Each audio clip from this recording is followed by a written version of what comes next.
Hello, hi, hey, how are ya? Justin here, and welcome to episode 42 of the Chocolate Croissants podcast. Our guest this week was Chad Gauss. Chad is the owner and executive chef of two amazing restaurants in the Baltimore area, the Food Market and La Food Marketa. This was a treat for the three of us. This was really, really cool, as this was our first time doing the podcast on location. And this also included a private dining experience, which was really, really, really cool. So the three of us went to the Food Market. We met Chad in the basement of the Food Market, where they actually have this private dining room, this private dining experience. He had already had a table set for four, which was really cool. And to the right of that, we were able to set up all of our Rode gear. Shout out to Rode, we love you. Which was really easy to do for us to actually make it super portable and go and set up on location. We set up, we did the podcast. We all felt great afterwards. We felt very inspired. Chad is a highly, highly, highly quotable dude with great one-liners and great stories that I think everybody will be able to take and somehow adopt that into their day-to-day, use that in their life. I saw myself using one of his metaphors the next morning. So that was super cool. And I think that those nuggets are really the treats that you'll get out of this podcast, on top of a wonderful story. So to go back a bit, I want to preface the podcast by letting you know that, hey, this is a bustling business. It's also, we were right in the middle of restaurant week rather. And in the middle of that, it's going to be busy. There's going to be some sound, some noise going on of the typical hustle and bustle of an amazing restaurant. So you will hear some of the stuff going down. It was great. It was a really good learning experience for us of how you just, hey, something happens and you just keep rolling with it, because it is, of course, no big deal. We're in the middle of a conversation. We just keep it rolling, right? I really believe that for anyone who hears this, no matter what kind of business you're involved in, if you're a business owner or you're just a part of a business as a coworker, a worker, there's so much value in this episode. And really what you'll find is it's so wonderful how Chad, the way he runs his business, how he approaches his work, and most importantly, how he treats his coworkers. Because he broke down for me a lot of the maybe old school ideas of this like, yes, chef, very like old school vibe of being a chef and kind of being this like domineering figure in the kitchen. And that's not how Chad looks at it. And for me, that was extremely refreshing and just super cool. Chad was awesome. He went above and beyond for all of us. When we came in, everything was good to go. We set up, we had the podcast went down, and afterwards he opened up his menu, the full menu, not just like the restaurant week menu, but the full menu. Matt, Jordan, and I then picked 2 items each. So I think we had 6 things. We all then ended up sharing them. You will find this in the Facebook group if you go and join the Facebook group at facebook.com/groups/chocolate croissants. We will post pictures this week of our dining experience, which was really incredible to say the least. So if you're in the Baltimore area, all 3 of us would highly suggest that you go try the Food Market or La Food Marketa, or better yet, try both. Why not? The other thing I want to share with you is our sponsor this week, and our sponsor is Rode Mic. I'm currently using the Rode NT USB microphone to record this introduction.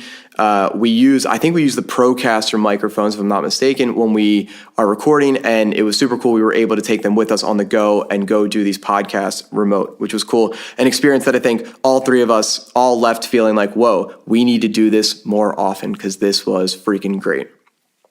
So you can check out all of Rode. I think all their socials is Rode Mic /Rode Mic. You can also go check out the whole line of everything they have to offer at rode.com. That's RODE.com.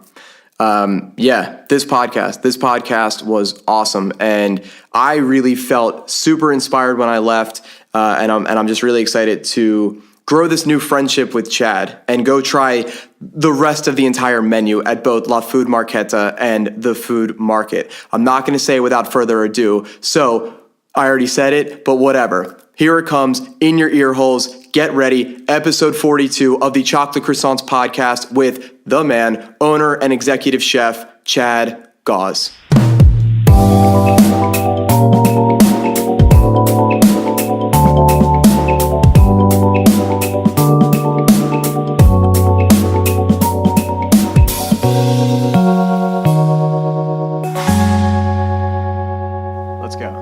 right, so we're going to retire the Jingle Bells tonight. Until next weekend. It's been 2 or 3 weeks now with the motherfucking Jingle Bells. I just took my Christmas tree down. Christmas is over. It's the new year. We're beyond New Year's Eve, the whole thing. Let's just wait on the Jingle Bells. All right, Jordan? Hey, Chad. Hey. Chef. Yes, sir. All right, so we are at the Food Market, which is a phenomenal restaurant here in Hamden, Baltimore.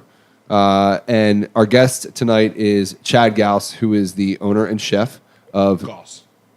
Oh, Chad, what did I say? Chad Gauss. Some say Gauss, but It's like what I did to Daniel. okay, I good It's to no know. big deal. You can say it right. years that's cool. of friendships. We still don't know their names. Yeah, I say people's names wrong all the time. So, Chad Gauss, Yes, sir. to be correct, owner and chef of the Food Market and La Food Marketa, which is a restaurant that's actually closer to where I live, a little bit further, about 15-minute drive from here. Both of which I've dined at countless times over the past. How long has the Food Market been here? So this is we're approaching our 6th year. So I definitely ate here within the first year, and then Food Market or La Food Marketa has been around since. It's about a year and a half at this point. So I was there within like the first month that you Probably guys the first opened. week, absolutely. You were for there sure. early. I was there early. So I've eaten a lot of your food, a Yes, lot of your sir. recipes, Yep. and I've never had a bad meal ever. I've had some great meals here. Your restaurants are great because I love the vibe, the atmosphere. I love that there's life here all the time. There's always people. There's always energy. Your staff is great.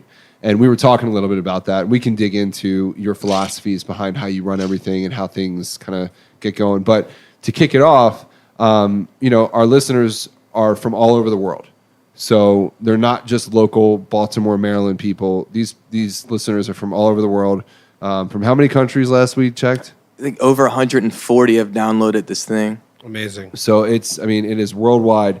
So if you're able just to sort of give a brief intro to who you are, what you're passionate about, and what you envision these restaurants as for you, and you kind of said it. It's like you love doing the business stuff, but the food is where you get to fucking be in the booth, so to speak. Absolutely. So That's the truth. so how did this? What is this? Who are you? So my background, long story short, is I started as a busboy when I was 14 years old, basically just to stay fly in high school. I lived in a neighborhood where it was very mixed. It was the haves and the have-nots, and I fell right in between. So I was a have-not.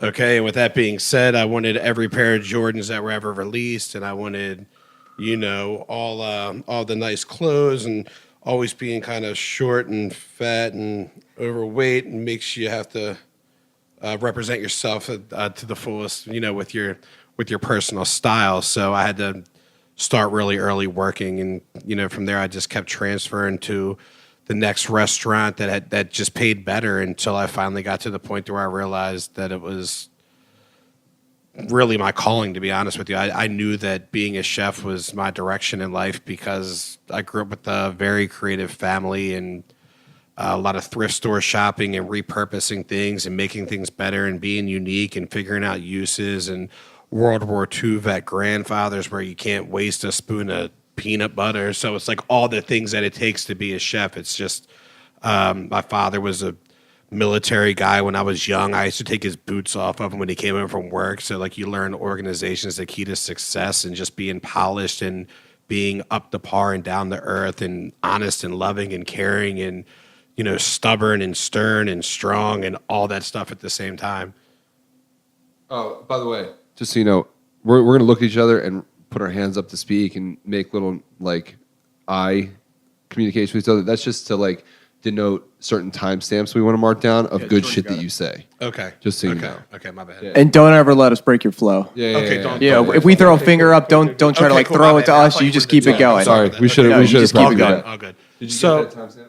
Okay, cool. So, love I that. mean, But watching you, man, it is like you're a hip hop artist right now. yeah, that's definitely my thing. So, I mean, I grew up in my house. My brother was a DJ. I mean, early on, we used to cut school and we go back to my house, and there'd be friggin' people chain smoking cigarettes and weed and drinking in the middle of the afternoon, just partying, having chicks come to our house and all this great stuff, And it was No wonder you became a chef. yeah, exactly. And to be honest with you, part of being a chef to me is being able to express yourself. And I think the quickest way to somebody's, heart is through their stomach, And my goal is just to see people smile, whatever the situation is, and food just seems a way to be a pleaser. And I've always kind of tended to want to be the person that makes people happy, not only to be around, good times. I'm definitely a good time person. I can handle all the hard times, but I really live for the good times. It seems that way. I always see you interacting with your staff with smiles on your face. Mm-hmm. I always see you interacting with the people that are in the restaurant dining here, your customers. And that's something I noticed about you really early on in meeting you, was just that you have a personality that people are drawn towards. And it's just because I think you are genuinely down to listen and figure out how you can make people have a good time. That's the God's honest truth. And to be honest with you, I think that I'm very adaptive. I feel that I'm always myself, but I tend to just see where I fit in the best in situations, and I feel I can bring the best out of other people and myself in the meantime. Well, that's rad. So how did you, was cooking a part of your family? Did you, with your mom or dad or grandparents? Yeah, so everybody always says their grandmother's the reason why they cook. And to some degree, if your grandmother's not the reason, then you're probably born in the 80s or later, or 90s or later, because back in the day, women stayed home, they cooked, they cleaned, they took care of stuff, and as time goes on, they started coming up with microwave meals and all these different things. So unless your mom really loves food, the chances are your grandmother's a better cook because she had less resources. You have to do more from scratch, So my grandmother was a very big influence early on my father's side. And in hindsight, when I look back and I think it's like the stuff that we were eating for holidays and so on, it was just unbelievable. When I look back and I'm thinking, I was a kid and I loved black olives and I loved blue cheese and I loved prosciutto. And we're not even Italian. It was just like the kind of food that was just around all the time for holidays. And my grandmother was a freak about the table had to be completely set, and she had to invite people to come and eat, and she would get out her best china, and we'd make cakes and cookies, and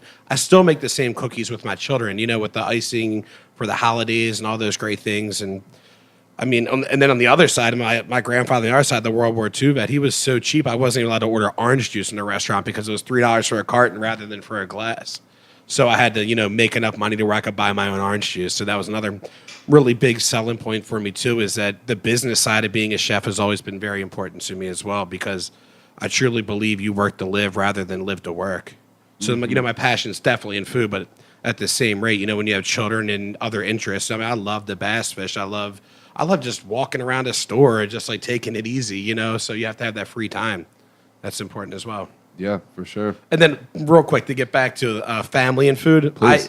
I love my mother to death. She means the world to me. Her name is Peaky. She has about 4 or 5 good dishes, and the rest of her dishes were horrible. So to be a good cook it was somewhat survival. You were eating things that you didn't really want to eat, and she was always really weird about throwing just one stupid ingredient in the food to make the dish no good. So I'd say, Mom, make a lasagna, and she'd be like, okay, no problem. But then she'd serve it with canned mushrooms or just something stupid that didn't make sense. So that's another reason why I started to cook too, is kind of when you see somebody doing something you could do better, you kind of have to snatch the pan out of their hand at times. So and did you essentially do that at home? Did you become the one that was cooking the family meals in your household as a younger child? Obviously, I would imagine when you're home now with your kids and the wife, it's you're cooking at home. I cook now just because I'm just more efficient in the kitchen. Rather than somebody waste an hour in the kitchen, I can do it in 20 minutes. It just makes more sense for me to do it. Sure. But to be honest, I didn't really cook too much at home. Really, I think a lot of it had to do with this job I had when I was 14. I was just about 15 years old. I was in the work-study program in my high school, and I went for my first job that I was making $2.50 an hour under the table plus tips as a busboy, and got a job at a place where I felt like I was elevating my career at the Bowman. It was the Bowman on Harford Road. And I walked in, and the chef was a guy that no one really cared for. And at this point, I was still a front of the house person. I was a busboy in the restaurant because I liked the tips. Being young, the fast cash just did more for me. And, and labor laws and so on didn't allow you to work until 11 o'clock at night in the kitchen and all these crazy things, so you couldn't be there late anyways. But when I walked in, I met this chef. No one seemed to like this chef. And I've always had something on my side where people that many people did not like tend to like me. I just had a gift of, being a friend of the enemy, I guess you could say. And this guy, I mean, he never even realized the impression he made on me. If I saw him today, he wouldn't even recognize me. But I remember thinking, like, geez, like this kitchen is full of like, I mean, it was literally riffraff. It looked like it was a probation office, and there was like the executive chef who'd, he'd come out in the dining room and talk to doctors and lawyers and just seem so professional. He'd go in the back and yell at some dude with long hair about, how he's working. And then like the hot chicks that were the servers were like head over heels for this guy. And I was like, gosh, it's like, who wouldn't want to be a chef? You have control of the thugs, you have all the hot chicks that love you, and you're talking to professionals. What other mix do you get in life that's better than that? As a 14-year-old kid, it's pretty amazing. So speaking of a young thug, when you're making this cash under the table, can you think of like the first big purchase as a teen? I mean, so I was always very like an honest kid. I was always really good at everything I did. But, I think that I just kind of like the spending money. Honestly, the biggest thing I probably purchased was probably like a New York strip steak or something stupid like that in a restaurant. I always like to eat. I've always been overweight. I've always ate, for satisfaction, and I tend to go back to the overweight thing. It's like, I think I was born to eat. I really was. Like, I'm like grazing stock. It's like really what I'm for. And, I remember that I would go into restaurants and I would eat, and I'd sit down in a restaurant. I remember the servers looking at me thinking, like, you can't even afford to be here. And I would always leave like a 50% tip to let them know not to judge me. I always thought that was so crucial to me. I always ate at restaurants that were out of my league. I would just walk in as a normal kid and sit down and order the stuffed lobster, and they looked at me like I was going to walk out on the bill. Were you with anyone? Yeah, I would go with like different people, odds and ends of friends. I always kind of paid for my friends to eat too. I was always kind of like almost like a Mother Teresa. Like I always looked out for everybody around me. If you gave me $10 and I was with Matt, I would say $5 was his. I was the kind of person I always just gave. I was a giver. Where does that come from? Well, probably my mother. My mother's the kind of person that just always like, a nurturer, somebody that takes care of everybody. Yep. It's beautiful. And also, I think it also comes from, I feel like everything comes so easy to me. Like nothing ever seems difficult to me. I feel like I found a way in life to simplify everything, whether it's a big problem or something small or whatever it is. I feel like it's no sweat to me. So for me, like you asked where it came from, I think it's easier for me to give away $5 than it is for someone else to earn $5. It's just so natural to me. It's interesting. I wonder too. There's this interesting sort of catch-22 sometimes with people that have the talents where things come easy to them, right? Mm-hmm. Comes easy to you. You can do it well. How do you stay motivated if it's not something that you love? Because I'm sure there's things that you don't love that have also come really easy to you, right? Mm-hmm. Does that make sense? Yeah, definitely. But, for me, I really generally avoid things that I don't love. I don't really deal with things that I don't love. If I'm not 100%, committed in the heart, or it's highly rewarding to the point to where it doesn't need heart, then I don't really even get involved, to be honest with you. I avoid things that don't make me happy. Mm. There's too much out here, and there's too little time and too much out here to even associate with things that don't make you feel fully content. Right. It's nice to have that kind of tunnel vision in this life. If you know exactly what you want to do, you started young, you're 14, you figured out that food and the restaurant industry was your thing, well, then you just stick with it. And that's like for anyone. It doesn't matter how old you are, right? Whether you're 14 or you're like 44, if you figure it out, you should stick with it, especially if it's coming easy to you. Mm-hmm. And I guess there is the flip side of it is that you do want to struggle sometimes, or you want to conquer the mountain sometimes and actually get up it. So I'm sure I guess it's like with anyone, if you sat down long enough and you wrote out everything, I'm sure there are things that you struggle with, that everyone struggles with, right? In their own respective life or field that could come tough, but maybe it's easier for you to either avoid that or it's easier for you to maneuver around it. If you got something, go for it, but I got a question too. No, yeah, well, I mean, I agree with what you said. Lost train of thought. Excuse me. Oh, that's cool. Just like, okay. Well, so along with that, mm-hmm. What you were mentioning to me is that, you'll spend some part of your day, or there'll be times when you spend a lot of time cooking, mm-hmm. and that's where you're just like loving every little aspect of what you're doing, and you're in your own world, and everything else is tuned out. And then there's the business side, mm-hmm. which obviously you're doing really well with, mm-hmm. but I would imagine that's not, if you could choose, if someone said, for the rest of your life, if you could either cook or be at the desk, what would you choose? Cook all day. Right. Cooking is like being on vacation to me. It really is. There's nothing more natural in my life than cooking. So with that in mind, talking about struggles, was there a learning curve when it came time to expand, to figure out how to grow the business, to figure out what things are working, what things aren't?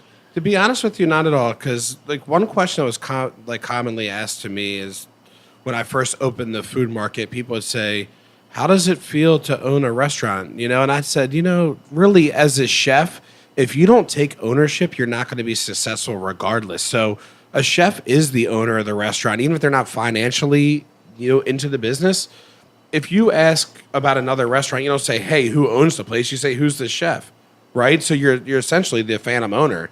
It's all about what you do. You're the driving force of the business. Right. So, I was kind of conditioned to be an owner. So going back a bit, when you were starting out in the business, it seems like, kind of knowing you from an outside perspective, knowing that you run these businesses, you're a natural leader, and getting to know you in this conversation, it's natural for you to want to take care and nurture other people. Was it hard to not be in a position of leadership, or was it that you were just hungry to get your hands dirty and learn the game? So that's a good question. But for me, anytime anything I've ever did, whether if it was Little League baseball or a foot race, or if it was the restaurant business or playing dominoes, I always identify who I think is the best person in the moment. And it's not a competition against them. It's a competition against myself to be as good as the best. So, every situation, I just identify who I feel is the strongest. And I want to say to myself that I'm as good with the knife as Lupe is, or whoever the person may be who I felt who had the talent. So that inspires you to level up. Absolutely. Yes. When I see someone else good at something that I think is reachable to me, I want to be as good or better than them at it. Now, on the flip, is it harder for you to let go if you're able to identify that, hey, maybe you can't spread yourself too thin, or others have skills that don't come as naturally to you? Well, I really think, that question just comes down to balance to me. I'm not even interested in how much I can do better at something until I've already done everything, until I'm able to take on the responsibilities of becoming better at something. So, I think that's more of a schedule-based thing. Like when you're ready to grow, you grow when you're ready. Right. And I guess it starts to introduce the idea of management as well. I mean, you're managing a lot of people in one restaurant, and now you have multiple restaurants. And that in many ways can be different than leadership. Has that ever been an issue with you, or does that still feel natural in the sense that your job is to empower others to be their best selves for the betterment of the mission? So one thing I really always practice on in life is just getting everything as simplified as possible. And really, for when it comes to leadership, it just comes to how do you relate to the person that you need to tell. And I read a book when I was a kid. Well, not even a kid, but in hindsight, I probably was a kid mentally. But it was called Celestine Prophecy, I think it was called. Have you guys read it? No. So one line, out of the whole book, I don't even remember anything. I just remember they were talking about children, and they said that everything can be told to someone in a way that they can understand. And I truly believe that. So whatever the message is, it just comes across. How much are you willing to make sure that the other person receives the message, and how do you go about making that happen? So a lot of times in the restaurant, when I work with the busboy, I teach them as it's a sport. Like it's like basketball or football. You're either playing zone or man-to-man. When nothing's going on, you're playing zone. When the table's dirty, it's man-to-man. That's the most important thing, right? And then you just find ways to relate to people. And then, you just kind of go from there. Another thing is for me, too, is that our company has, I think it's probably like 120 employees right now.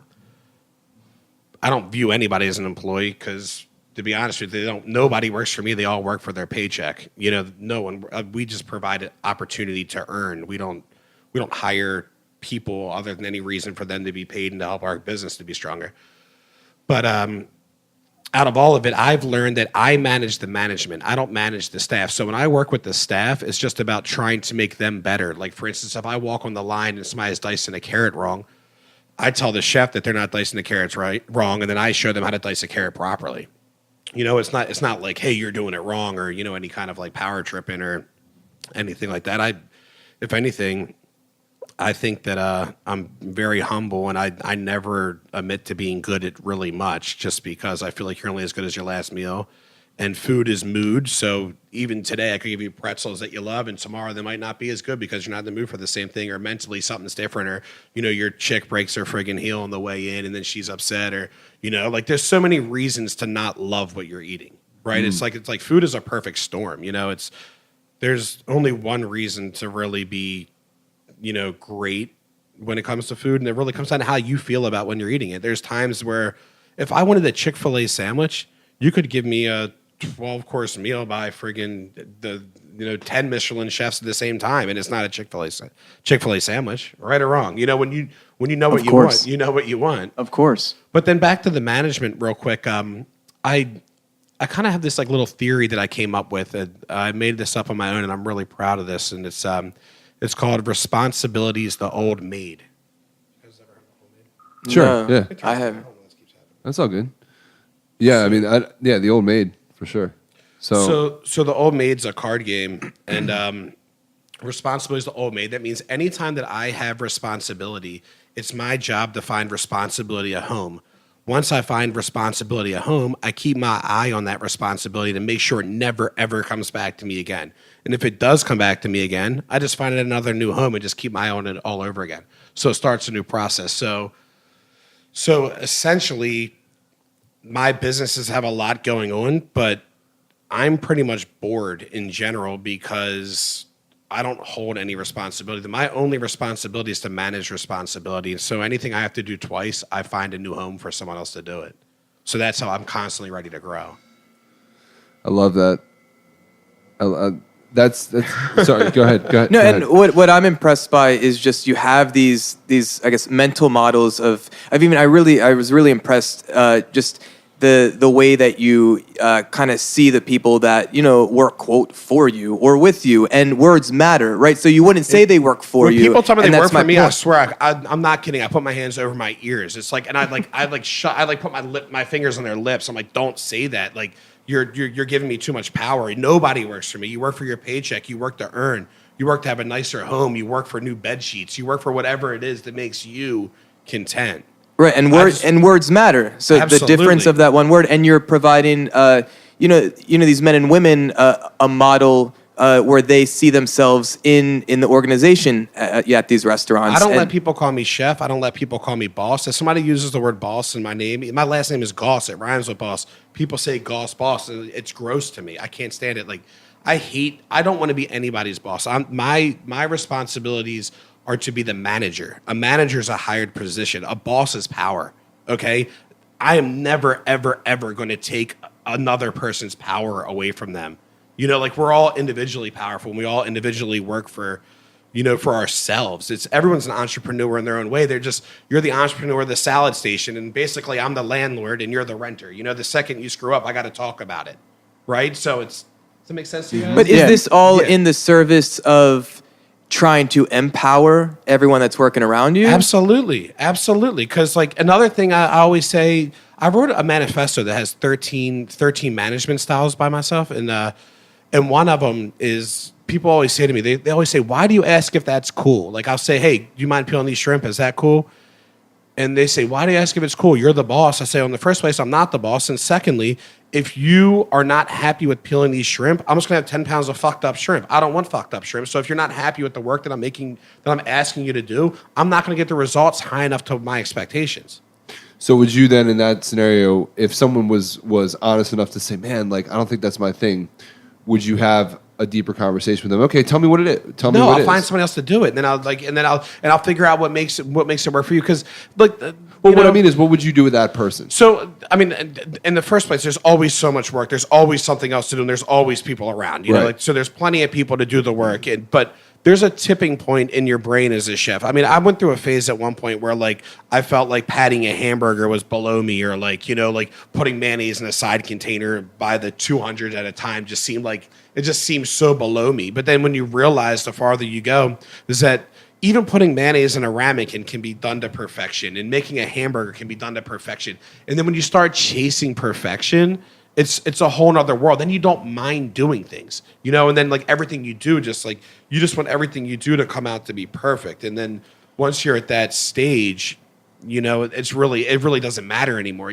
It's the people that don't want to peel the shrimp, they're not ready to peel the shrimp. It's not that they don't want to do it. They're not ready to accept that they need to do everything they do perfect. And that's like what I do is I try to help people. I really think that I was put on this earth to bring the best out of anyone that ever comes across me. I really do feel that way. Is this something that you wish someone would have done for you when you were growing up? Before, when you started in the field and in the industry, working in restaurants, did you want someone who was maybe similar to how you are as the leader or as the manager, as kind of the captain of the endeavor? And is that maybe why you decided, well, it's time for me to become a restaurateur because no one's doing it the way I want to do it? I mean, if you think old school chef style, right? Yeah. Yes, chef. Right, there's very strict policies of how you refer to the chef, how you speak to the chef, and you're trying to break down all of the barriers for that now, so that everyone's on a level playing field. I can't stand it. I wouldn't go to the dishwasher and say yes, dishwasher. So why do you have to say yes, chef to me? I feel like it's like I think that your food is not meant to be that serious. Food is just meant to taste good and to fill you up basically to make you satisfied, and it's a necessity. Do you need to say yes, ma'am, to the person that gives you toothpaste or toothbrush or whatever? It just doesn't make sense to me. I feel like there's just not that much power involved in it. Like if it's not coming natural, you shouldn't be doing it. If you have to be that strict, it's just, this isn't a military, it's a kitchen. But it's interesting that you say food shouldn't be that serious, and I see it from that perspective of the seniority and things like that. But yet, on the other end, you're saying you're chasing perfection through the service of food. Absolutely. But that's the thing is that like you surround yourself by people that want the same thing, So there's ways for my leadership that if I hire somebody, it's because I look at them and believe in them. When I interview somebody, I talk to them for 45 minutes, then I ask them about their history for 2 minutes. I barely pay attention. I tell them to either come or leave. It's that simple. So I invest in people. I look into their eyes and I think like, is this person somebody that I'd want to be on my team if my team was failing? Would this person want to help me succeed through hard times? And that's the number one priority that I have when it comes to like hiring people. Okay. And then from there, once you start, and then when I ask them all these questions, I try to get these people to believe into my culture and understand what we're trying to do and why we're different and why they should want to be a part of our team.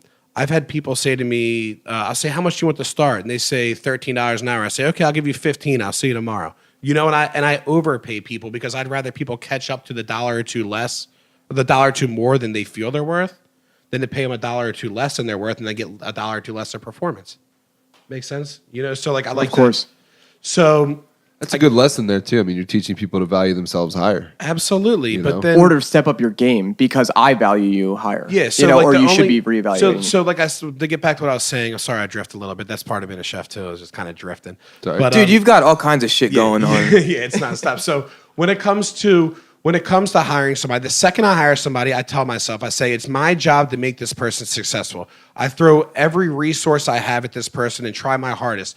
The only reason I've ever let anybody go from a company that I've ever worked with is there's literally two reasons. One, they've done something that's completely against the law. Like you can't be in here grabbing asses or friggin' smacking titties or, not in this day and age. No, not doing, you can't do shit that can put you in jail, period. That's simple, okay? So like if you're getting high on the clock, if you're friggin', like just outright ignorant or like belligerent, like you're gone. It's just that simple, okay? And then the other reason, and this is a term that we made up, and I do not mean this in any type of ignorant way, but we call it a certified moron. So a certified moron is not like a moron like that dude's a moron. It's a moron like I taught this guy 5 times. Every time I teach him, he completely comprehends. I try to teach him 5 more times, he completely comprehends, and he still just doesn't get it. So when it gets to the point where I've exhausted every one of my training resources on making this person successful, then we'll let him go for that reason as well. Right.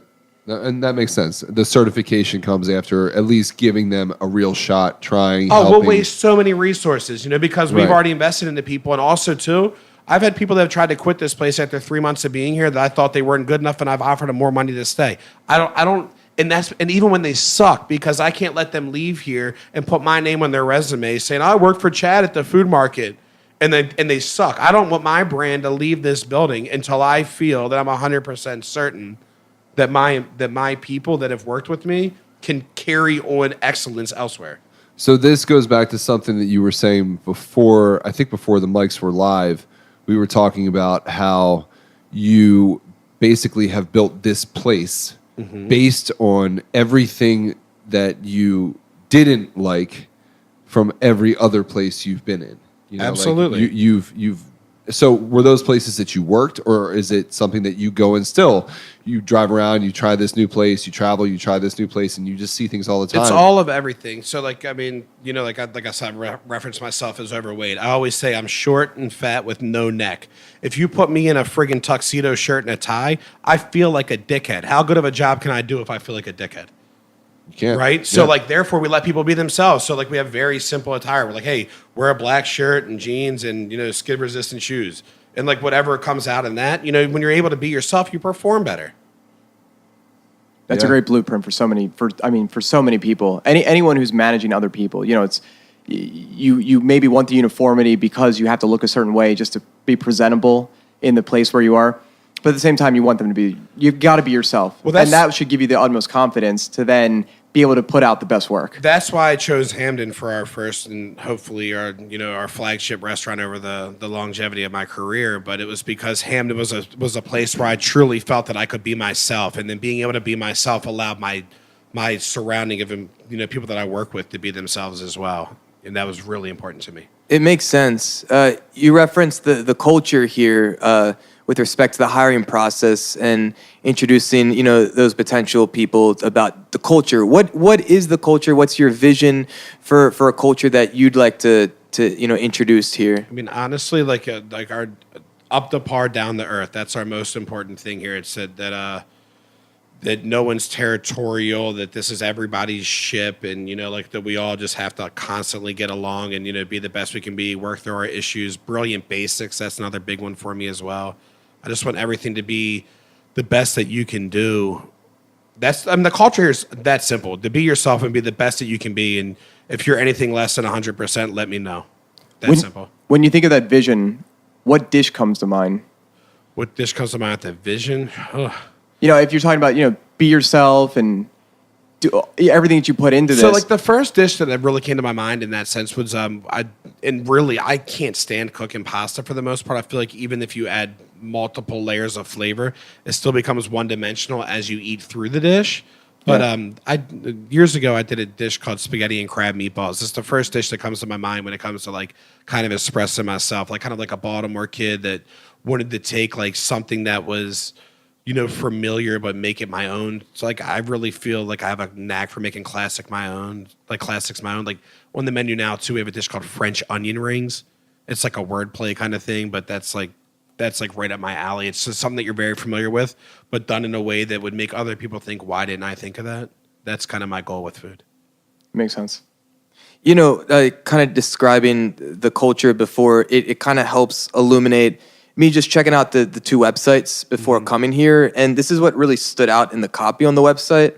So this is for where we are now, the food market. And what stood out, the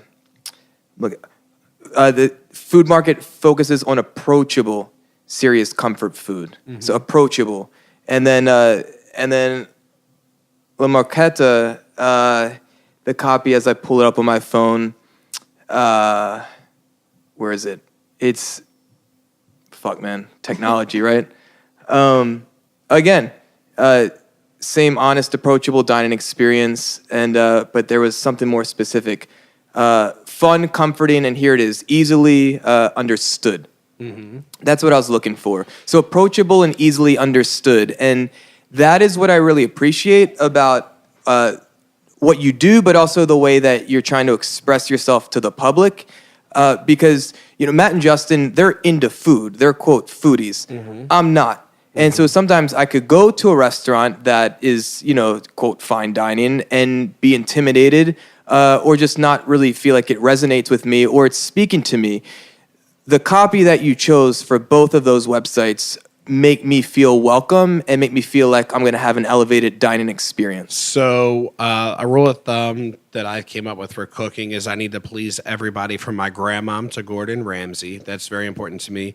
And then also, too, is I'm a Baltimore kid. I've been here my whole life, and I love it to death. But sadly, Baltimore, it's underpopulated, and the biggest thing missing in between the letters B and E in Baltimore is boutique.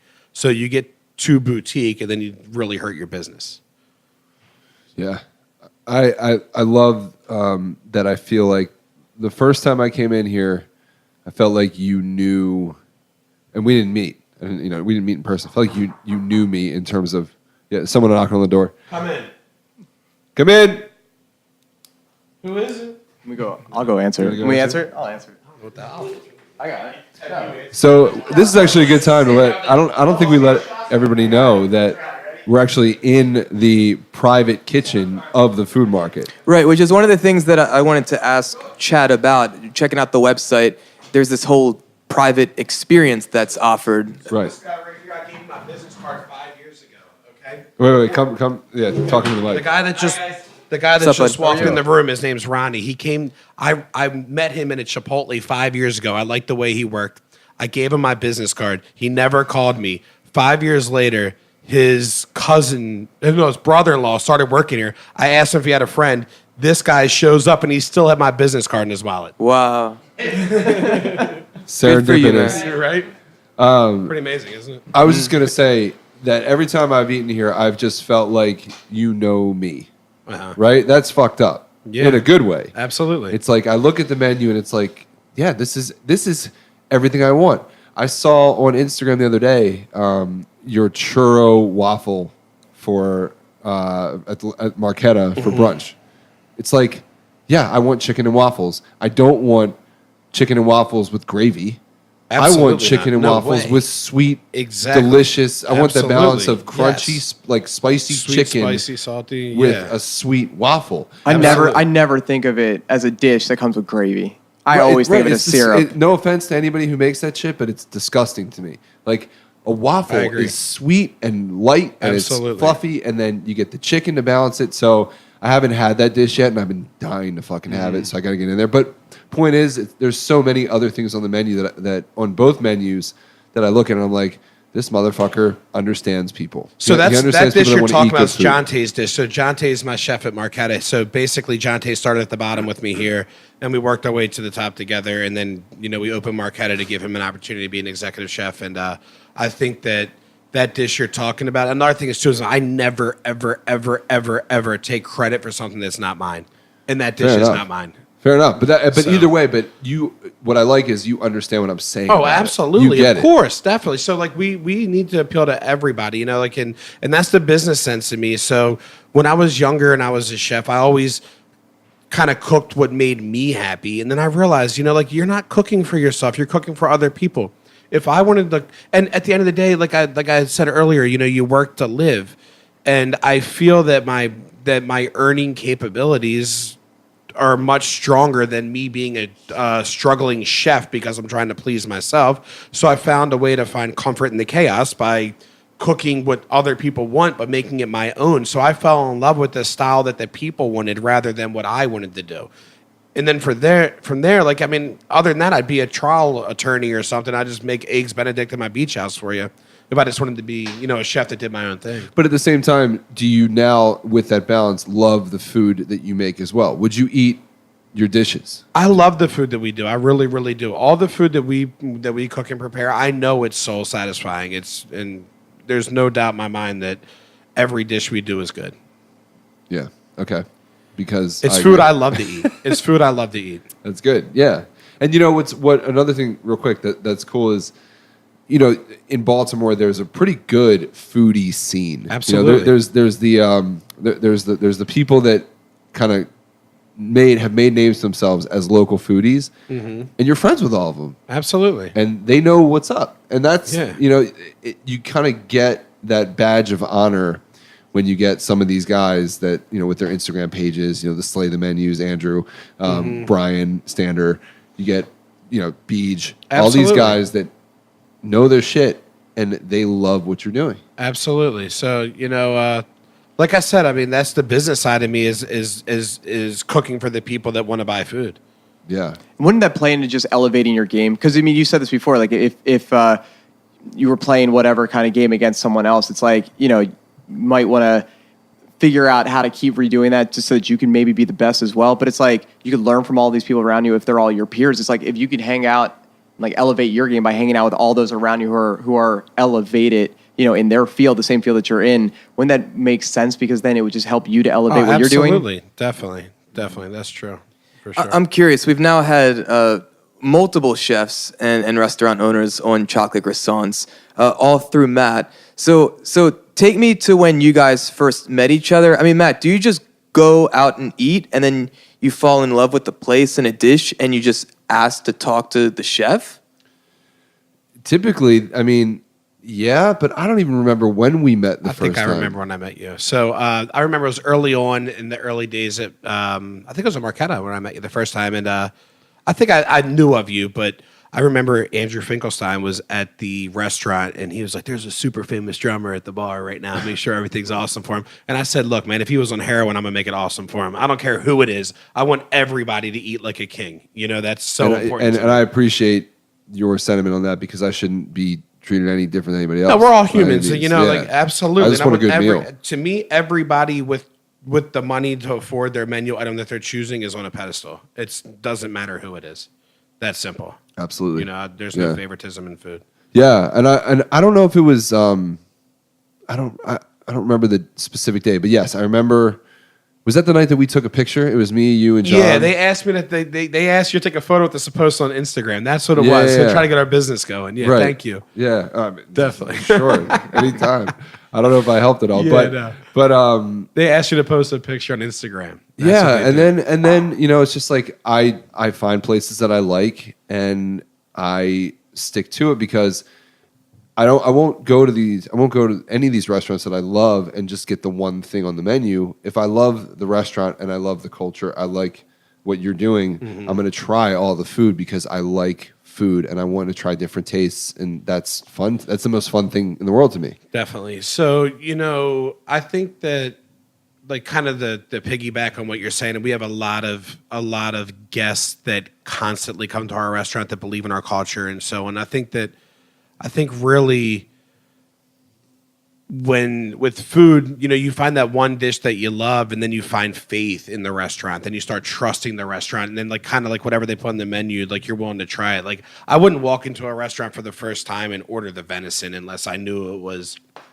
a restaurant with a chef that was like world renowned. I wouldn't just walk into anywhere and eat like that. Right. Yeah, I agree with that. The longer you have a relationship, a successful relationship with the restaurant, is the more that the chef can get away with. I mean, I think at this one, if I put kangaroo in the menu, people would eat it. And I've seen you take some risks with certain things that are new like that. It's not kangaroo, but I've seen some things I'm like, oh, damn, like he's doing that. That sounds awesome. I'm going to try it. Absolutely. And then I do have my favorites. So that's when I get a little like, that's like when my pen gets heavy and like I just kind of get sick of all like of my same style. And I'm like, you know what? I'm just going to introduce something totally new. And then I start taking like crazy risks and doing different things. I love that though. And you should. If you have a platform to do it and you have a ton of people that even if they tried something new and they didn't like it, it's not going to stop them from coming back. Well, that's the only fear I have, though, is that as the first-time diner trying to get too adventurous with the restaurant. I think the first time you dine in the restaurant, you should always just get something that you kind of know you're going to like and see how well they do it. Whether if it's just a simple burger or fried chicken or a Caesar salad. Like you go to a restaurant and get a good Caesar salad, chances are you can try other things. If they can't master the pot roast or the Caesar salad, don't even look at the... That's funny. Don't look at the elk. The venison. I think the first right. No, of course. Don't even look at the no. And I like how what do you call it? The boring Caesar salad. Right. Because I mean, like if you can't mess up a few ingredients, I guess it all comes down to your dressing. Absolutely. Right. And like if you can't, and the quality of lettuce, the quality of lettuce, of course, the type of cheese. Yeah, it comes out a lot more than that. Of course. So you have to you have this blank canvas, and you have to actually paint it the way you need to paint it. But you can bring out, the same ingredients as everyone else. Absolutely. But just put it, have your twist on it. I'm going to tell you the things that I started with in both restaurants that sold me. So at Marketa, I started with the wedge salad, which I'm a huge fan of wedge salad. It's so good. I'm yet to have a better wedge salad, it's good. And I get one oftentimes many places I go. I was just down in in Ocean City, and I went to Liquid Assets, which is a great. I don't know if you've been there. No. Great spot. They have a wedge salad, and yours is the benchmark that I'm comparing it to. I swear. It is. I can imagine, but thank you. So we're a benchmark restaurant. A lot of people do say that. it's your bacon. Yeah, the way we do the bacon. And It's cool, right? And I've heard like whispers about like there's a special way you do your bacon. I don't know if you want. You don't have to share that, but I've heard and which is fucking awesome. And then there I tried the beef short rib saltado, which the first time I had it was just like, yep, this is badass. Now I can venture out, and I think I got like the Baltimore tacos. Is that like Baltimore the Club tacos? Baltimore Club tacos. But first time I was here, I had the burger. Because that's like the safe. I'm a burger guy. I needed to try it. It was awesome. And then I tried there was like a fried chicken dish. I tried that. It was awesome. So it was enough to be like, okay, now I can get adventurous. Now you can get adventurous. Absolutely. Right. That's definitely how we try to go. It's nice to have that because I can, representing it as a foodie, it's tough. You go to a bunch of different places and you end up spending a lot of money going to try a good meal. And when you're disappointed, it's like, oh, come on. Or if the hype train is derailed, if someone says, like, if Matt tells me, hey, you got to go check out the spot, and I go, and whatever I get is just like not up to it, then I start to get disappointed when I'm thinking, like, my fiance and I, we want to go out, we want to go get a good dinner somewhere. We're like, oh, fuck, we can't think of anywhere. So you go back to the tried, like the classics, right? And it's like we always want to find those new spots. So I'm hoping, because we haven't been here before, that this, will be, I like the idea. Start with the classics. Start with the burger, the wedge salad, something. Caesar salad. And now, and then you do want to come back because you trust the chef and you trust the vision to keep coming back. With restaurants too, is that, and I really had to stop myself from doing this, is that I don't think you should even think about your opinion of a restaurant that you had for dinner until the next day when you wake up. It's how the restaurant is in hindsight that lets you know how good the restaurant really is. For sure. Because it's easy to walk up like, oh, that was great. But then you think about it like you're with two people you haven't seen in forever that you love to death. I mean, you could have eaten anything. Yeah, the experience can make it. But like when you sit down the next morning and over coffee and you think like, oh, that tuna tartare, well, it wasn't as good as I thought. Like it wasn't as good now thinking about it as it was last night. I think that's what makes a difference. Yeah. Well, speaking about hindsight, years later, I still tell people the food market is the best cream of crab soup I've ever had. I can imagine. I don't know if that's a regular thing you guys do or not. It is. So the cream of crab is actually one of the first recipes I ever wrote. I wrote that really early on, and when I wrote that recipe years ago, and I brought that through 3 or 4 restaurants as of now, but I can honestly say it really speaks well to who I am because I really have always tried to avoid doing dead-on classics. And the reason is because I don't like the idea of people always comparing, like the cream of crab's great here, but it's better at wherever, So I try to take that element away from the consumer to where they can't just outright apples to apples compare me. But then I was working for a restaurant that was like, let's do cream of crab. And I was like, you know what? I'll try it. And then I remember I was talking to this like redneck dude one day and he told me about his secret ingredient in cream of crab soup. And I was like, that is the most ridiculous thing I've ever heard in my life. Okay. And I tried it and I love it. So it's another one of those things that like a lot of things in life, I'm a big fan of doing things backwards. So the way that we actually even make that soup is totally different the way that any classic cream of crab is made.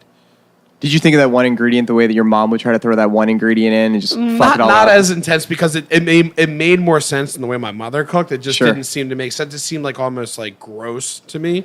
I'll tell you the secret ingredient. It's clam juice. But the thing is with the clam juice, it creates an oceanic flavor. So it's just something when you think of clam juice by saltiness. itself, it sounds gross. Right? Like if you're sitting outside talking to some dude about cream of crab. He's like, I'll put clam juice in mine. I'm like, ooh, that's disgusting. But I felt like when I made cream of crab, I was like, it's just missing something. And it just really creates that oceanic flavor. But also, too, it is a secret ingredient because it's shellfish. So if it's shellfish in shellfish, you don't have to mention it because all your allergies are protected. So you're not like allergic to clam, but not shrimp. Or right, it's shellfish. So like you're okay. Right. In the reverse engineering of that, then do you just watch the salt content of how much salt you're, actual salt or sea salt you're adding to the dish? The way that soup is made, so what we do is we coat a bottom of a pan with honey to start, which is unreal for any type of soup in the first place. I mean, we coat the bottom of a pan with honey, and then we add clam juice, white pepper, bay leaf, thyme, shallot, water, and sherry, and we bring it to a boil, let it reduce by half, and then we strain it into a roux, which is a mixture of flour and butter. thicken it up, and then we add 3 different types of milk-based products, bring it all the way up, hit it with a splash of Worcestershire, a little bit of lemon, and then we basically mount it with butter. And that's basically it. Does that burn the honey and just give a sweetness to it? It doesn't really burn it because it's cooking in liquid the whole time, but it's just like the amount is by eye when it covers the bottom of a certain size pan. Right. Yeah. So, but like the sweetness just really plays to the cream and the sherry. Right. And saltiness. The saltiness. Yeah, of absolutely. course. I want that. And That's a people great love balance. it. People love it. It's like, I mean, people really take it out of here. Yeah. Yeah, for me, it's remarkable that that just has always come to mind, and it just kind of floored me when I had it. And anytime anyone mentions cream of crab, or if I go somewhere else and eat it, I'd be like, yo, this place, the food market, I had So this. now that you know that clams in there, does that bother you because you're not a foodie? Not at all. No, now cool. that I know the story and even the fact that it's something that was one of your first and you've kind of iterated it in different places. Like now I'm emotionally attached to the story and I'm even more interested to have an experience with it. Another thing that like for food to me is that when I think of food, every ingredient that I use, I want to find that flavor when I chase it with my palate. So like when I eat the cream of crab soup, I can identify the notes of honey or the note of white pepper, the note of butter, so on and so forth. And every time that I cook something and I'm looking for those ingredients, you know what it reminds me of? It reminds me of the chick on what was it? Willy Wonka and the Chocolate Factory when she's like roast beef and she gets fat. You know what I'm talking about? Yeah. Now it tastes like blueberry. Now it tastes like blueberry. raspberry. Yeah, Right. That's how I want all my food to be. Where Violet. like every ingredient is like that fat chick in that show. Yeah, you're turning violet. Violet? Yeah, exactly. That's that. I swear, I'm not kidding. Like every time I use ingredients, I picture how would that girl react to my food. Right. That's a great visual. You know what else that I Pretty cool, absolutely right? love? Yeah, of course. Yeah, I mean, it's like an orchestra in your mouth, and you're trying to pick out every little nuance to it. Exactly. I love what you guys do for birthdays at the Marketa. That fucking cup of cake. Yeah, the with celebration ice cream. cake. Yeah, definitely. It's ridiculous. Yeah. It's ridiculous. So that's it's a funfetti cake. So we just thought, being like, the 80s and 90s children, like funfetti was like a big deal then. And, a lot of our target audience are the people from 35 to say 50. That's their target audience of restaurants. So, and obviously everybody's welcome. But that's the age where people tend to start like kind of like having a little bit more disposable income and they kind of, they want to be out and about and they don't mind the noise of a restaurant and, all the stuff that goes along with, modern restaurants. And funfetti was just a way to just let people know that we're celebrating with them. It's awesome. It's so good too. Like You'll have to share every time I go to pictures of Marketa, this. I come with somebody and I make sure that it's their birthday. Yeah, absolutely. Just for that dessert. I mean, I'll pay for it. Yeah, Fuck, no, I don't that's care. all good. Yeah, that dessert is so good. Yeah. It's Jordan's birthday, by the way. So, did you have something? Well, you know what? This is kind of going back to when you were talking about the culture here, and I was referencing the copy on the website, but it's starting to make a bit more sense to me, but I'm interested, just the name, the food market. Like, that's a fucking bold choice because it is very general and it can allow others to really project their own kind of perception or Yeah, what it people may might be. think it's a food market. Sure. So 5.5 years later, people still think I own a grocery store. It's crazy. So when you're shopping real estate for a restaurant, at the time I had a business partner. And when we were talking about the different locations, we were calling this place the food market because it was a grocery store previously. And then when we wanted to name the business, it seemed like it already had his name. It's just like in the middle of this interview, if I told you my name was Mike now, it would be awkward, right? So this place became the food market before it was even ready to sign the papers that it was ours. I think it's just also from calling it the food market, really. It's also kind of nice to have a name like that because then you don't feel pigeonholed into a specific dish or a specific cuisine or a specific area in the world to have to stick to that. And when I do look at the menu, for me, it's almost overwhelming because I'm like, man, you got to keep up with all of these different items. And yeah, some get overlapped and get used into another dish. But it is a lot to, curate and make sure that you have all of these on hand and that they're all fresh and they're ready to go. But it is kind of nice to have that name, the food market, because then I think that allows you to paint with a blank canvas. Absolutely, and I really always try to do that. I'm never a fan of cornering myself. It's very important to have wiggle room in life. what's on the table, so to speak, right now that you're kind of tinkering with? What something that maybe you're messing with, a new item, anything that you're working on, a new dish, any kind of new ingredient you're playing with? I'm constantly working on new dishes, and I think a lot of times, like the more distant I am from daily operations, is the more I think about food. So like, it's kind of like that's probably the hardest part of my life, to be honest with you, is that I've been a laborer my whole life, and now I finally have the freedom to kind of be able to oversee things and so on. And it's almost like a depression when you start thinking about like I don't have to do anything today, so it makes you just want to do so much for your companies. So I'll just like sit in my house and I'll just write idea after idea after idea. And I mean, I have a locked note in my phone, and it just scrolls. It's just tons of stuff. But I guess like a new item that comes to my mind, like lately I've been working in Marketa a lot in the daytime, but I've come with a lot of great ideas for Marketa. But one of them is like slab bacon fajitas. I can't wait to cook this dish. So it's like thick sliced bacon as fajitas with like peppers and onions and all the fixings. Matt's Like, losing his shit over how here. How awesome is that? You know, it's such a. I mean, I know it's bacon. Bacon's somewhat cheating, but at the same rate, I mean, like that's such a great It's all idea. how you do it. Absolutely. Yeah, it's all how you do it. Yeah. I'm telling you, you do your bacon different than I've ever had it. Absolutely. I mean, So we're good with bacon. That's definitely Yes, one you of are our good key with bacon. ingredients. Yep. That's true. Yeah. Yep. Yep. I'm curious. You have multiple restaurants. You said over 100 people you're working with and managing in some way. And even your phone's kind of going off. People are walking in and out of here. How do you take care of yourself so you can take on that responsibility? Or is it being in the fire of all of this? Is that what gives you the energy? I mean, survival of the fittest. Like when you start, adding assets to your life, you need to protect them. Like the more you grow is the more you got to go. You got to keep it up. You just got to stay hustling. And then it really, to me, it's very important to bring other people with me. So I am constantly grooming people to be the best that they can be. And really it's all about teamwork and just, inspecting what you expect. That's another big one. So It's cool. Just one, you're highly quotable. I love the idea that you're trying to, empower other people, level others up. Who inspires you? And because it seems like you just have great metaphors or just great lines and models about management and leadership and life in general.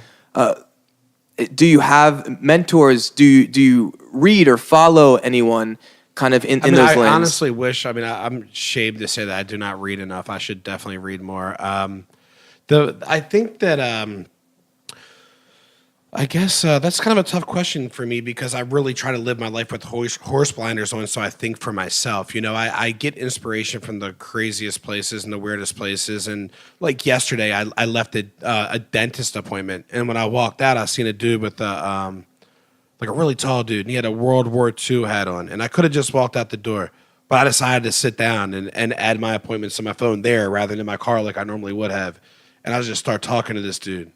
And he told me he was 98 years old. And then, he became an inspiration. I'm like, here's this dude, 98 years old, that's sitting in a waiting room in a dental office with a World War II hat on. It just makes me feel like I'm not shit. So it's just like, that's like my inspiration. I'm my own mentor in so many ways. And then having people around me that want more, they're my mentors. People that have less than me are more mentors to me than people that have more than me, like in the vision of what I want to become. It's just... because I just feel like a provider. I just want to carry people. I want to do things. It's just so odd, I guess. I guess I can't even pinpoint that question, but I do have some people like, I'm able to start this one over. Let me think about that. What was the question? Who inspires you? Are there people you pay attention to that let me get back into Or what inspires you? Because maybe that's honestly, a better way. I'm very, very, very inspired by free time. I'm inspired by being able to do what I want whenever I want to do. A lot of times people say, "What are you doing?" My go-to answer is whatever the hell I want. It's just a joke, but I've always lived for freedom. I'm just chasing freedom. I'm just really looking to be able to make all of my own decisions and to be able to, pay my own consequences and reap my own rewards. And really, that's the most inspiring thing to me, is like having the opportunity to just be more to my family and to be more to the people around me. But then there's other people in my life that I look at from a distance, and I just see like things they have, and I guess to some degree, some possessions. I think hip hop music probably hurt me and helped me in so many ways. The chase of just like getting things and wanting things and, having, all the good stuff in life, I guess. I think that's a lot of it. A lot of it honestly is hip hop music. I feel like hip hop music made me hungry. Just like in rap music. It's just like, it's all this stuff that you shouldn't want nothing to do with for the most part. It just, just makes you interested. What are you currently listening to? Well, right now I'm all over the place because I just downloaded, or I just got the YouTube Music app. So like it's everything from like old Jay-Z to the Talking Heads to, to Baltimore club music. I'm literally all over the place right now. So when we were talking before, kind of to change direction here a little bit, you were saying that the entrepreneurial side was just something that you took on, straight up. Like, Yep. It wasn't something that you really were doing before. When did that happen, and what was that course for you? The becoming the owner, becoming the one who is responsible for keeping the doors open, for getting the freedom that you so badly are chasing. I think that, what's the question? Just the question is how. I mean, if you had never done anything, I think you even said it to me when we walked downstairs when I first got here. Like, like self-made, basically, never been an entrepreneur before. This is it. How did you learn that? I've kind of never been afraid to take a risk. I mean, like it's a little slogan that we say in the kitchen is "Get rich or die frying." It's kind of like like a football career. You start second string, you get a couple years where you're like highlight success, and then you go back to the bench. And if you're not the owner, you're gonna end up back on the bench. And I've always wanted to avoid the bench. I want to be playing. If I'm gonna be in the game, I want to play. So how did you learn the ins and outs of running the business? So, to be honest with you, it's the same thing as balancing your checkbook at home. It's no different. It's just dollar in, dollar out. Whatever's left over is yours. It's that simple. But I mean, it's I really feel like I'm really, really good at the finances of the company and like making it profitable and just keeping things in line and so on. But I think honestly, most of everything about me is just natural instinct. I mean, I hate to make it that simple, but it's the truth. It's like, this is like the life that chooses you. I don't think it's something that you can't just go out and just figure out how to do. Well, I think you found your calling. Yeah, exactly. It's weird because I did everything backwards in life. I was an executive chef at a restaurant before I went to culinary school. I had a kid before I went to college. I had a kid before I was a chef. I was a chef before I went to culinary school, and I bought a house before I graduated college. So like I've never did anything in the right order, and I was 22 when all that started. So like being a cook was I never really even felt the need to be a chef, to be honest with you. And it was until I had a child on the way that I felt the need to like go to culinary school. And it was like one of these things I always just fought to be the best in class. So like no matter what I was doing, if I would have, been a landscaper, I would have made sure that friggin' all the mulch was in a straight line. If I was a trash man, the lids would have been on the cans. It's just about being thorough at whatever you do. With all this hustle mentality, how do you decide when to take a break, and how is it possible then to just be chilling, and like want that freedom? I don't think a little joke I always say is you rest when you retire. So I just keep it going every day, and then I almost treat my life or my responsibility like how your cell phone charges. So I wake up in the morning, I'm 100%, I'm ready to rock. Like the second I'm ready to get up, I'm up. I get up, I make my bed, I do my whole 9 yards. Everything's taken care of. Everybody's good.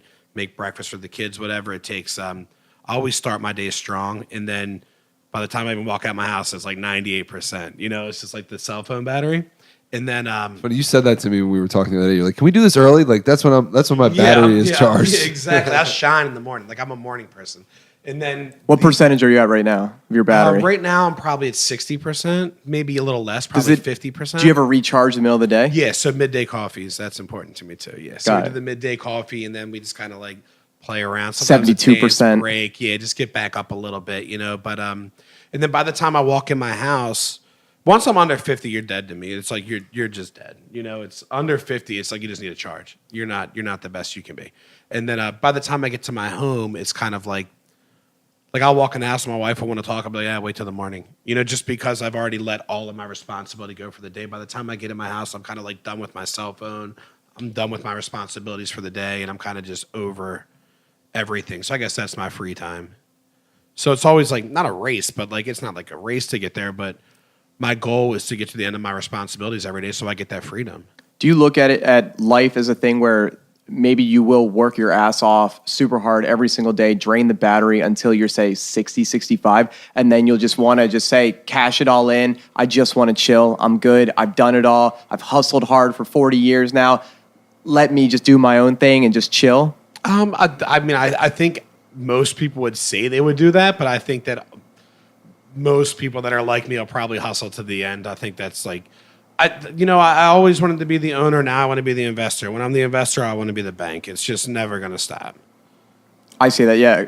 Jordan and our dad is very much that way. Every time he tried to retire in his 60s, he would just get involved in something. He'd go shopping every day, buy 200 ties. He never wears a tie. He has no idea what he's doing. Yeah, and so then he goes right back to work. But I look at like my fiance who works 12-hour shifts at the hospital, and she's like, no, I want to enjoy my life. Like, I'm going to work my ass off. And when I hit like that retirement age, boom, like I'm going to go do other shit with my life. But it's different. That's a hired mentality. So like from an entrepreneur mentality, everything needs to become a residual income. I mean, I'm trying to create residual. I want it to become money that makes itself. Right. Of course. You want to go to sleep at night and wake up and have more money than you did before you went to bed. Exactly. And continue to create more and more opportunities and to empower people to create things that you can be a part of. I think we all can relate to that with our own individual endeavors.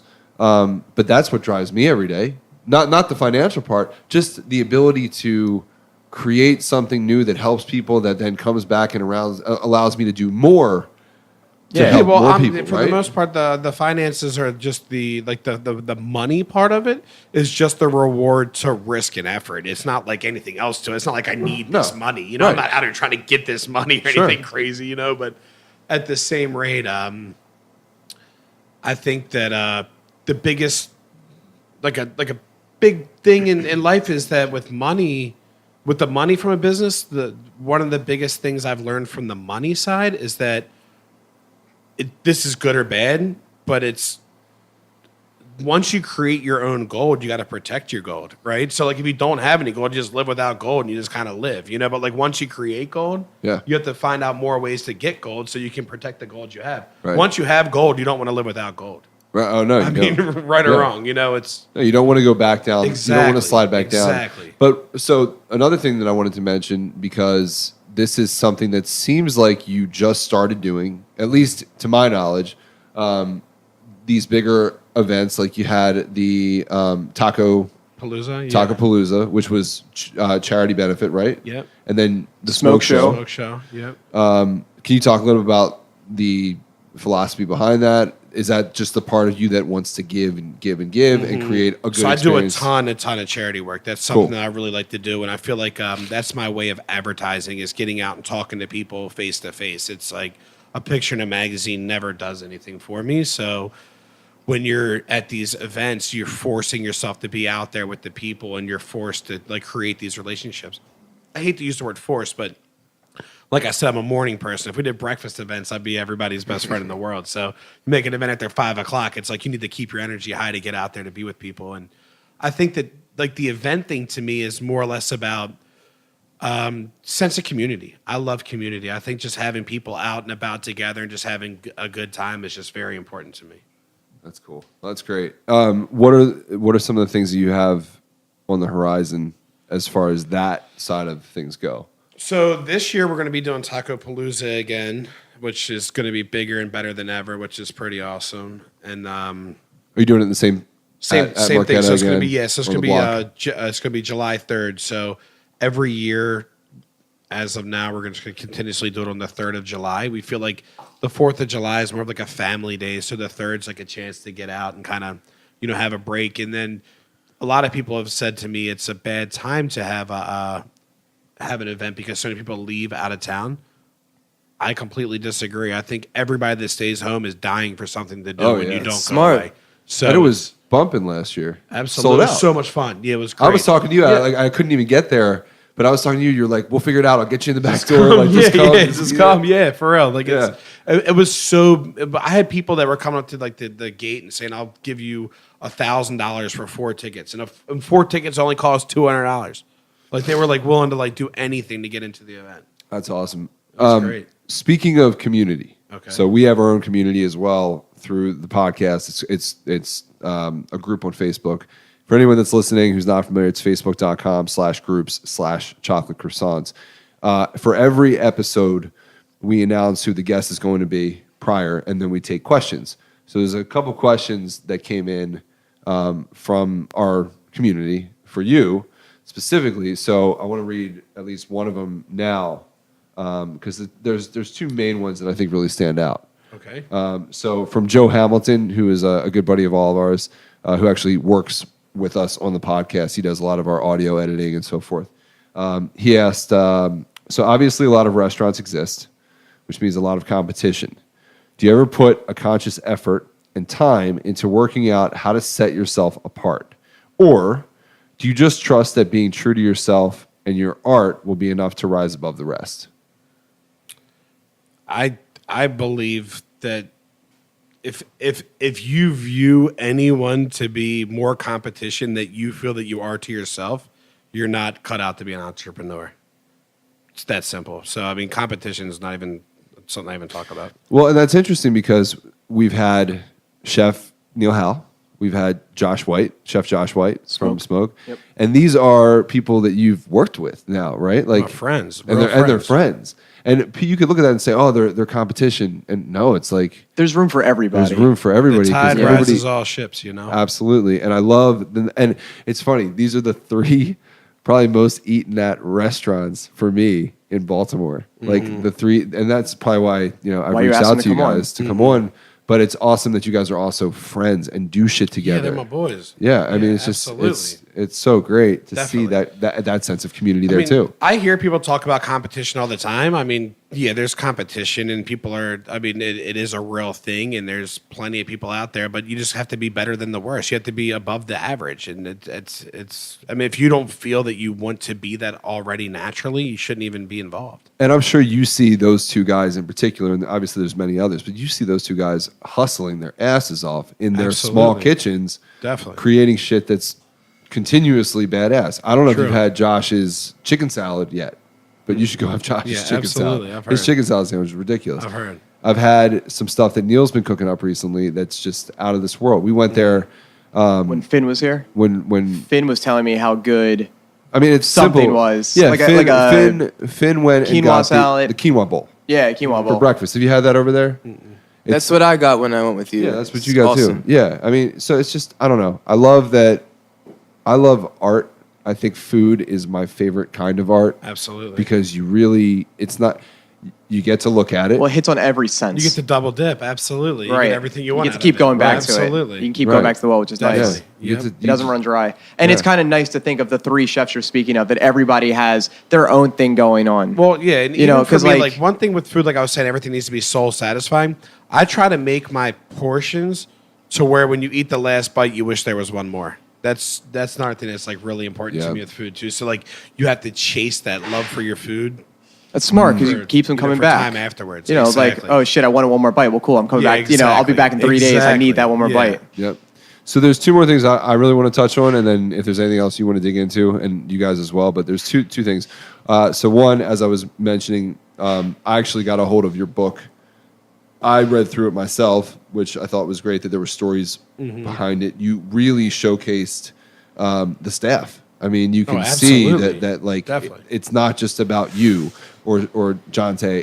It's about everybody who is Everybody. involved, which True. is beautiful.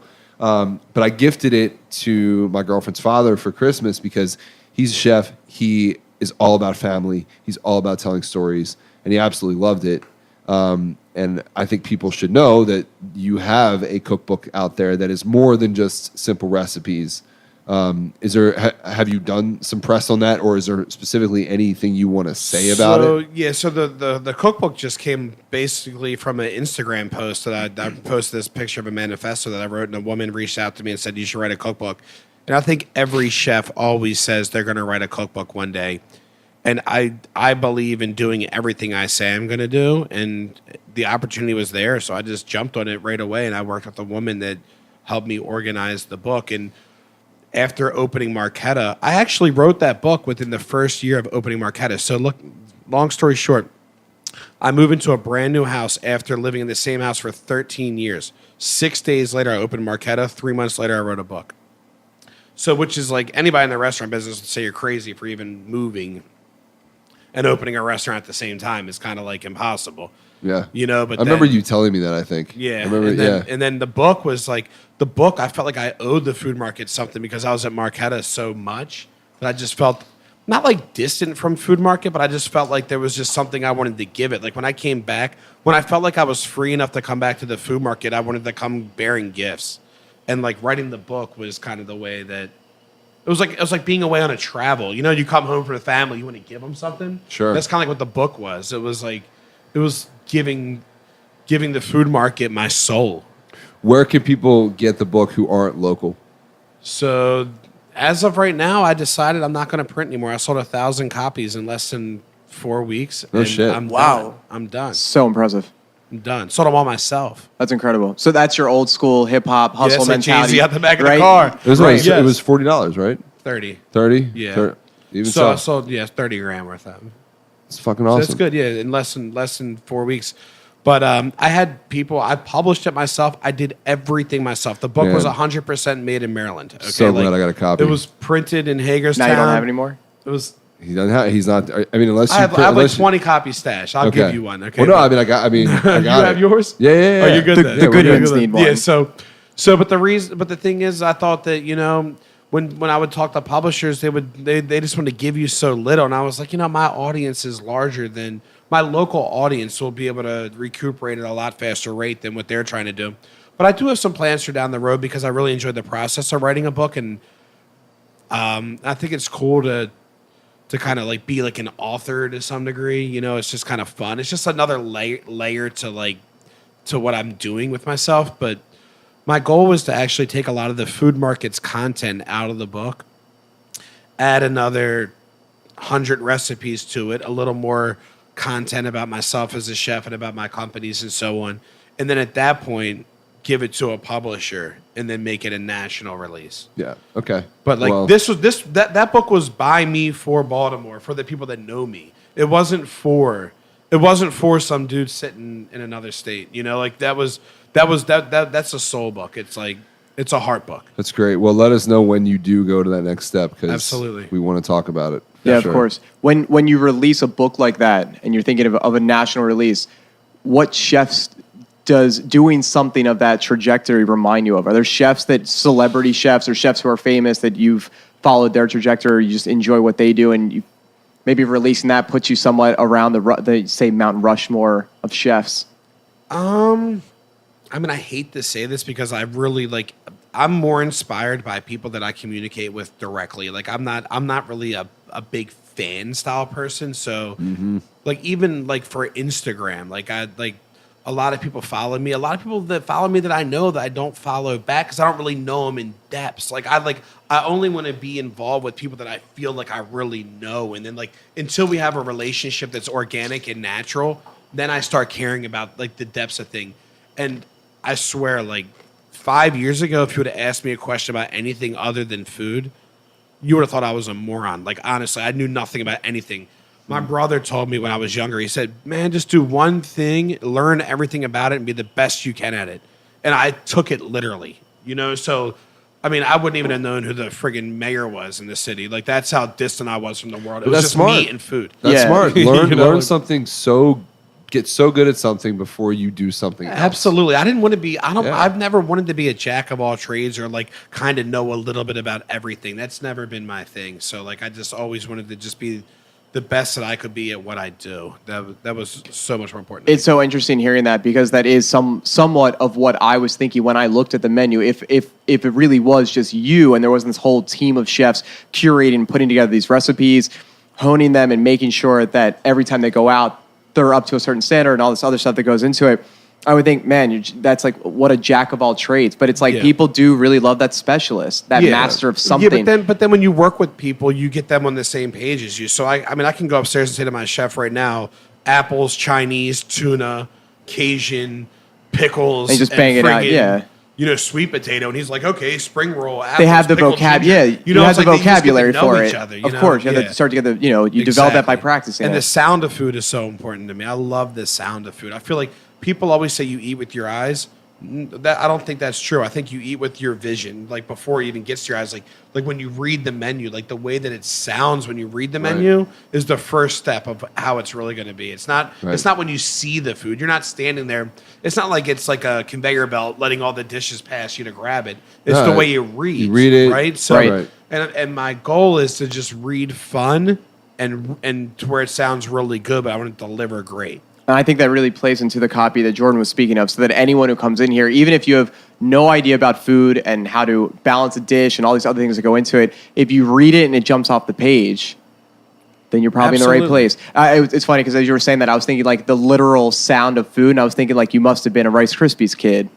Yeah, the literal sound of food, not as literal, but like just like wordplay, I guess you could say. Of course, letting it jump off the page, literally jump off the page for people so they know what they're getting into when they read it on the menu. All right. So we're going to round this out. I got 3 questions. Okay. All right. The first one is... It's going to be another 30 minutes. I think one question to ask at the end of these interviews to everybody, like, do you think you're good at this shit? And then you're supposed to say, if you're any good at talking on the microphone. That should be a question. Do you think do you feel like you're good at this? No, I suck. No, you are. You are good at this. You're really good at this. Okay. I'm all over the place. All right, I suck at this. We're going to do a quick one. Speaking of cereal, what's your favorite cereal? Food is mood. Okay. So right this second, if you were a cereal, what cereal are you? The first cereal that comes to my mind right now, I want a bowl of O's. Okay. I want Golden Grams. Yeah, but tomorrow you might want Fruity Pebbles, Cinnamon right? Toast But Crunch. right this second, That's Jordan. what I'm saying. So food is mood. You can't ask that question. Jordan, Okay, what's your cereal mood? Well, I think many in the Facebook group saw my empty bowl of Golden Grams from last night. Maybe that's why. There's I'm times I Golden want Grams. grape nuts. Like if I feel like an old man. Yeah, You know what I mean? true. Like it's like true. it could be anything. Okay, The all right, all saltiness right. of the bread sitting here is making me go towards the cinnamon. Let's stay here real quick. Real quick. Sorry. So no, it's okay. I'm a When I drifter. eat my Golden Grams, I like eating it out of a solo cup, like a red solo cup. Mm-hmm. I like putting in the cereal first, pouring in whole milk, and I soak it for like 5 minutes. And then I have eat a friend that does that, man. You people are nuts. I'm telling you, like, Yeah. I don't understand that. That seems crazy to me. I think to a chef, My you friend- can't I have say a like friend. there's I have like a you're friend. just throwing the texture out the window. Hold on, no, no, I'm no, thinking no. like I want my crunch No, I factor. don't want- if I my want cereal the I gets want my soggy, milk ice cold. I want to be able to drink the milk at the end. And it's still cold. I eat No, cereal. but like listen. an I want to savage. eat. I want to eat. Yes. it's a competition, I wanna True eat, savage. right? I want to eat a bite of this many Golden Grams in Mush. one bite. Oh yeah. Matt's making like a C that it's not Yeah, really that that's big hard. of a No, bite no, since you no, can't no. see All right, this. next question is there a favorite fruit is mood? I know this, but like, is there a favorite chef that stands out to you, or someone that you would love to cook for in particular? A chef? Chef, friend, business person, whatever. Is there anyone that you're like, man, if this person walked in, I would be fucking stoked to cook for them? Jordan. Actually, Justin, because he's never eaten me here before. That's crazy to me. That's a good Honestly, answer. not coming here is like never going to Walmart before. It's Okay. crazy. Like, So this you wanna- place is so- like seeing people. So you want to cook for the person who's never been here before? I want to, yes, and I want to cook for the people that constantly come back. I like my favorite person to cook for is like when like a 95-year-old person says to you, "This is the best fish I've ever had." Like they've eaten a shit ton of fish. Fine. So like that's Better the hope. compliments to me. Like when people say it's the best, but really, like I said, like I treat everybody the same. It's like everybody to me is unique. Every man's a king. Every Yeah. woman's a queen. Well, say no more. I know? think you said it perfectly. It's the person who hasn't eaten your food before is the Yeah. one you want to cook for. Okay, last question is, what's next? So what's next is to just find locations that I feel that work. I mean, honestly, I feel like other markets need a food market, like, just other places. I feel like a food market's the kind of place to go work anywhere. That's the business sense of me says to open a food market in other and other places. I do have this big idea that I'm kind of working on. I've kind of came up with a way to kind of make catering almost like an Airbnb or an Uber. So that's something I'm a little focused on right now as well. That's a big thing. If that works out in my favor, that could go national really quick. Cool. I love that. I'd like to hear more about that whenever you're ready to Can't talk do about that it. yet on the. No. All good. Whenever. I'll give you personally. one an easier last one. If you know the show Beat Bobby Flay, where you get to pick your dish if you win whatever the mystery round is. What would be your dish you would compete? You would take up against anyone and tell them this is the best. Jordan told you cream of crab soup. Fuck He's yeah. never Fuck yeah. beaten me. There Is you he going go. to beat me? No way. He's not beating me. All right. I like it. think it's a good Sounds place. like a challenge, but Yep. you're not going to waste your time with that, are you? Not at all. I don't think so. Nope.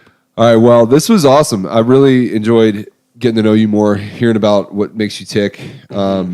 Thanks for hosting us. This Of course, This is anytime. the Yeah. 42nd episode and the first time we've done it on location somewhere. I could talk all day, so I would love to have an opportunity to be more direct and kind of like hone out some of the stuff we talked about today as well. Sure. Cool. Yeah.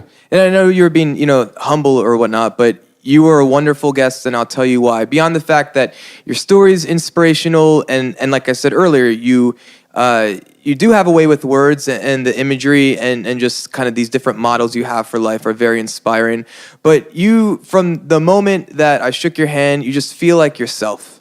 You feel Absolutely. true, and like that's all we could ever ask for. Absolutely. I definitely that's one of the main reasons why I wanted to be, the top of my food chain is so I could let other people around me be themselves as well. So and I guess to comment on what you said, I remember years ago, even as a kid, I'd look at photos of my dad or like somebody when they were younger. I'm like, when did he become this like nerdy looking guy? I was like, I guess when you had to dress like that every day for work, like you become that. I mean, at one point I cooked so much.